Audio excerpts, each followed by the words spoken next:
Hello friends, మా మొక్కజొన్న తోటలోకి వచ్చాం.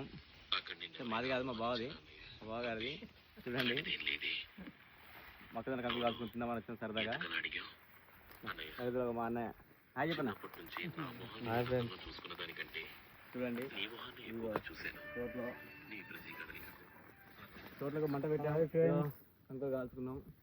చూడండి, ఇలా అందరం కలిసి సరదాగా చాలా రోజులు అవుతాం కలిసి. మీ బావ అంట ఇక మా బావ చూడండి, మా బావ గారు కలిసి చాలా రోజులు అవుతుంది. ఇక ఆయన కోసం సరదాగా కంకులు కలిసి వేస్తున్నాం. తిరుమా మా బావకు తక్కువైందంట ఒకటి ఏదో. నీకు తక్కువైంది, దాన్ని సరి చేస్తాను మేము. నాకు తక్కువ చేస్తాడు, సరి చేస్తానండి. అదే మా పెద్దన్న. హాయ్ ఫ్రెండ్స్, మా బామ్మారికి ఒక లైక్ పెట్టండి, లైక్ చేయండి, షేర్ చేయండి, మొక్కజొన్న కంకులు కావాలంటే కామెంట్ రూపంలో కామెంట్ చేయండి, పెట్టండి. కాకపోతే ఒకటి ఎక్స్ట్రా పెట్టండి. ఓకే, సబ్స్క్రైబ్ చేయండి.